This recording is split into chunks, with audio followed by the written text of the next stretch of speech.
नमस्कार विद्यार्थी मित्रांनो, आपण या लेक्चरमध्ये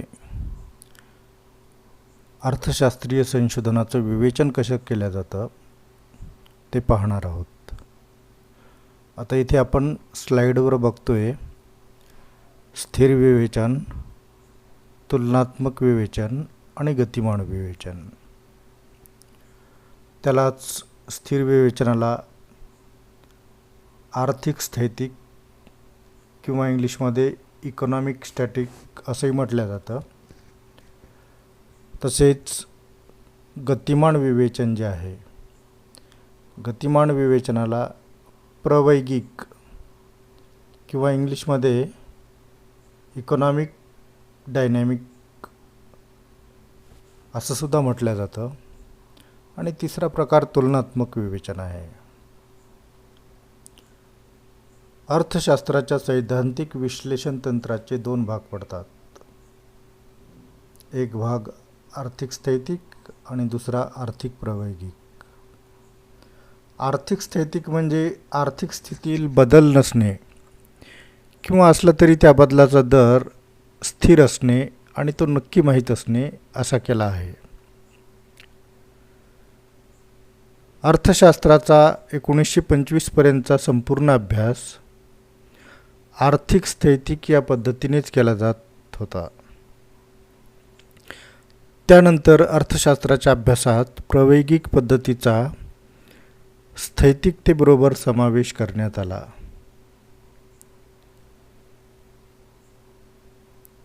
आता आर्थिक स्थैतिक म्हणजे काय हे आपण पाहूयात. प्रोफेसर जेन केन्स यांनी केलेली व्याख्या अशी आहे की आर्थिक स्थैतिक असे विवेचन आहे की ज्या विवेचनात काही विशिष्ट प्रकारच्या बदलास मान्यता दिली जाते, परंतु सर्वसामान्य आर्थिक आणि सामाजिक परिस्थिती स्थिर आहे असे मानून विवेचन केलेले आहे. तर प्रोफेसर जॉन टिम्बरजेन यांनी स्थैतिकाची व्याख्या करताना अचल स्थितीच्या गृहीतावर मांडलेल्या अर्थशास्त्रीय सिद्धांतास आर्थिक स्थैतिक असे म्हणतात असे म्हटले आहे. आर्थिक स्थैतिक विश्लेषणाचे उपयोग आहेत.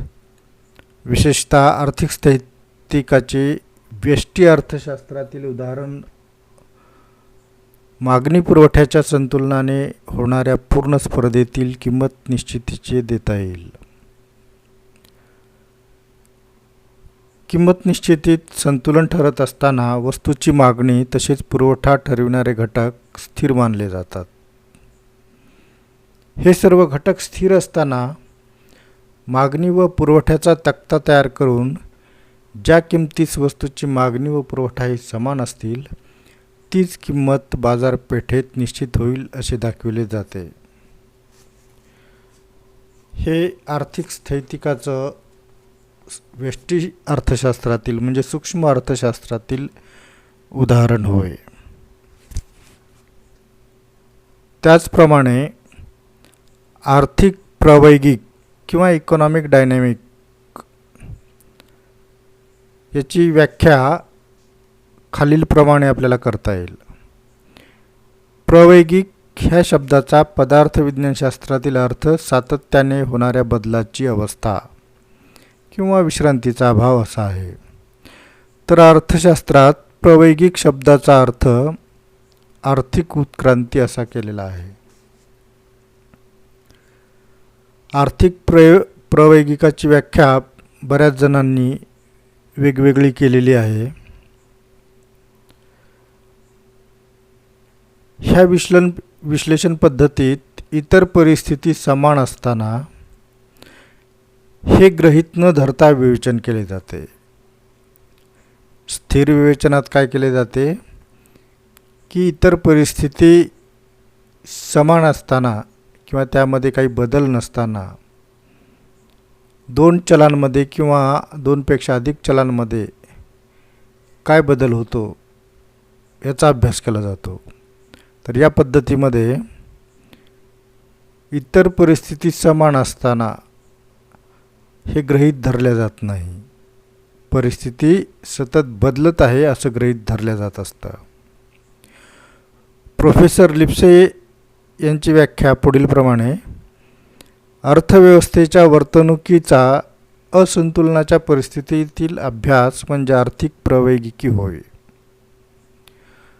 म्हणजे अर्थव्यवस्था जी आहे ती असंतुलनात आहे आणि त्यावेळी तिचा अभ्यास करणं म्हणजे आर्थिक प्रवैगिकी विश्लेषण किंवा विवेचन होय. प्रोफेसर बाउमोल यांनी केलेली व्याख्या पुढीलप्रमाणे: आर्थिक घटनेच्या मागे झालेल्या आणि पुढे येणाऱ्या घटनांच्या संबंधात असणाऱ्या अभ्यासास प्रवैगिक विवेचन असे म्हणतात. प्रवैगिक पद्धती ही अर्थव्यवस्थेच्या बदलत्या स्वरूपाचे अध्ययन करणारी पद्धती आहे. व्यष्टी अर्थशास्त्रात अर्थात सूक्ष्म अर्थशास्त्रात प्रवैगिक विवेचनाचे उदाहरण किमतीच्या मागणी व पुरवठ्याशी असलेल्या संबंधाद्वारे देता येईल.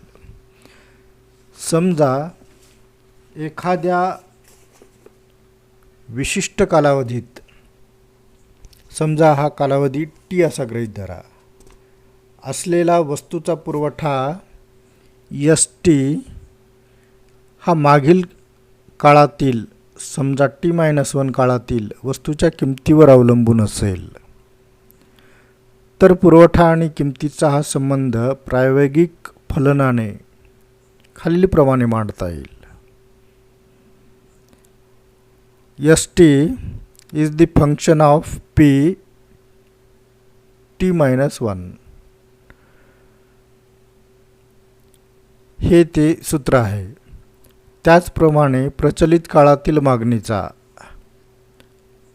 म्हणजे डी टी मागील काळातील किमतीशी असलेला संबंध आपणास डी इज प्रपोर्शनल किंवा D T is function of P S-1 असा दाखवता येईल. ही सूक्ष्म अर्थशास्त्रातील प्रायोगिक विश्लेषणाची उदाहरणे आहेत. आता तुलनात्मक स्थैतिक किंवा कंपॅरेटिव्ह स्टॅटिक हे जे विवेचन आहे, हे विवेचन महत्त्वाचं आहे, कारण स्थैतिक मदतीने केवळ स्थिर अशाच आर्थिक परिस्थितीचे विवेचन होऊ शकते. परंतु प्रत्यक्षात असा अनुभव आहे की अनेक आर्थिक शक्ती या अर्थव्यवस्थेत बदल घडवून आणत असतात. त्यामुळे एका स्थिर परिस्थितीत बदल होऊन नवीन स्थिती निर्माण होते. असे बदल स्थैतिकाचे अभ्यासाबाहेर आहेत.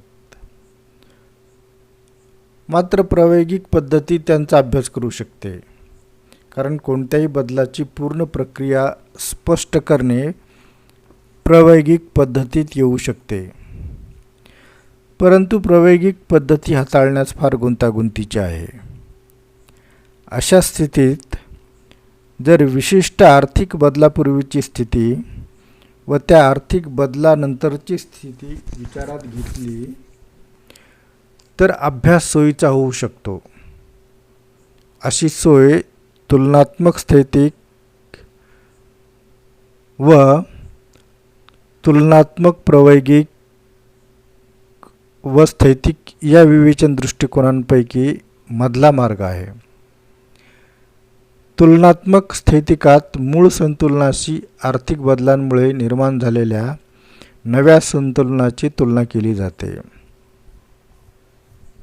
अर्थात स्थिर विवेचनामध्ये आर्थिक परिस्थितीचं किंवा आर्थिक स्थितीचं विवेचन सर्व आर्थिक परिस्थिती स्थिर आहे असं गृहीत धरून विवेचन केलं जातं. गतिमान विवेचन पद्धतीमध्ये अर्थशास्त्रातील किंवा आर्थिक परिस्थितीतील सर्व चले ही गतिमान आहेत असं गृहीत धरून विवेचन केलं जातं. परंतु अर्थशास्त्रातली स्थिती किंवा आर्थिक स्थिती ही कधीही स्थिर नसते, ती सारखी बदलत असते. त्यामुळं स्थिर विवेचनानं केलेलं संशोधन हे कुचकामी ठरतं. अर्थात अर्थव्यवस्था ही गतिमान असते आणि गतिमान विवेचनामध्ये अर्थशास्त्रीय संशोधन केले जाऊ शकतं. परंतु गतिमान विवेचन हे अधिक क्लिष्ट आणि किचकट आहे. अशावेळी या दोन्ही विवेचनाचा मध्य साधला जातो आणि तो म्हणजे तुलनात्मक विवेचन होय. तुलनात्मक विवेचनात काय केलं जातं? एका परिस्थितीत, स्थिर परिस्थितीत, एका विशिष्ट वेळेला अर्थव्यवस्थेचं विश्लेषण केलं जातं आणि अर्थव्यवस्था बदलल्यानंतर परत जेव्हा एक स्थिर अवस्था येते त्याचं विवेचन केलं जातं आणि दोन्हीचा मिळून जो निष्कर्ष काढला जातो त्याला तुलनात्मक विवेचन असं म्हटलं जातं. तर अशा प्रकारे अर्थशास्त्रीय संशोधन याचं विश्लेषण 3 प्रकारे केलेलं आहे: स्थिर विवेचन, तुलनात्मक विवेचन आणि गतिमान विवेचन. तुलनात्मक स्थैतिकाचे उत्तम उदाहरण द्यायचे झाल्यास ते फिशरच्या मुद्रा परिमाण सिद्धांताचे देता येईल. फिशरच्या सिद्धांतानुसार विशिष्ट परिस्थितीत मुद्रेच्या पुरवठ्यात होणारा बदल हा वस्तूच्या किमतीत अनुपातिक बदल घडवून आणतो. या नियमाचा पडताळा पाहण्यासाठी सुरुवातीस एका काळातील मुद्रा पुरवठा आणि वस्तूच्या किमती यांचा संबंध विचारात घेतला जातो. नंतर या स्थिर संतुलनात केवळ मुद्रा पुरवठा या एकट्याच घटकातील बदल समाविष्ट केला जातो आणि संतुलनावर होणारा परिणाम मूळ संतुलनाशी तुलना करून अभ्यास केला जात असतो. यात मूळ संतुलनाशी नवीन संतुलनापर्यंत झालेल्या मुद्रा पुरवठ्यातील शेकडा बदल व किमतीत झालेला शेकडा बदल यांची तुलना केली जाते. ही तुलना केवळ अंतिम स्थितीचीच तुलना असते. 2 संतुलनामध्ये घडलेल्या बदलाच्या प्रक्रियेचे स्पष्टीकरण यात केलेले नसते. हे आपल्याला तुलनात्मक विवेचनाचं उदाहरण देता येईल. तुलनात्मक विवेचनाची व्याख्या पुढील प्रमाणे केली जाते: तुलनात्मक स्थितिकीत नवीन संतुलन स्थितीची मूळ संतुलन स्थितीशी केलेल्या तुलनेचा समावेश असतो. अशा प्रकारे अर्थशास्त्रीय संशोधनाचं विवेचन कशा पद्धतीने केलं जातं आणि अर्थशास्त्रातून किंवा अर्थशास्त्राच्या संशोधनातून नेमकं अपेक्षित काय आहे हे आपण पाहूयात. इथे स्लाईडमध्ये बघा, अर्थशास्त्रीय संशोधनातून तथ्य संकलन व्हावे म्हणजे डाटा गोळा केला पाहिजे. संकलित तथ्यांचे शास्त्रशुद्ध वर्गीकरण, निर्वचन व निष्कर्ष काढले पाहिजेत. सर्वसाधारण नियम मांडता यायला पाहिजेत. किमान नजीकच्या भविष्याचा अंदाज करता यायला पाहिजे. अनुत्तरित प्रश्न मांडता यायला पाहिजेत. सर्वसाधारणपणे संशोधन व अर्थशास्त्रीय संशोधन पुढील पातळीवर होते: व्यक्तिगत संशोधन, सांघिक संशोधन, संस्थात्मक संशोधन. संस्थात्मक संशोधनामध्ये संशोधन संस्था आणि शासकीय संशोधन संस्था. व्यक्तिगत संशोधनामध्ये MPhil PhDचे विद्यार्थी हे व्यक्तिगत संशोधन करत असतात, त्याला व्यक्तिगत संशोधन असं म्हणतात. सांघिक संशोधनामध्ये एक टीम तयार केलेली असते आणि ती टीम संशोधन दिलेल्या विषयावर संशोधन करत असते, तेव्हा ते सांघिक संशोधन असतं. आणि संस्थात्मक संशोधन, मग काही संशोधन संस्था असतील जसं टाटा फंडामेंटल रिसर्च सोसायटी, ही संशोधन संस्था आहे. तर अशा संशोधन संस्था विशिष्ट विषयावर संशोधन करत असतात. तसंच शासकीय संशोधन संस्थासुद्धा असतात.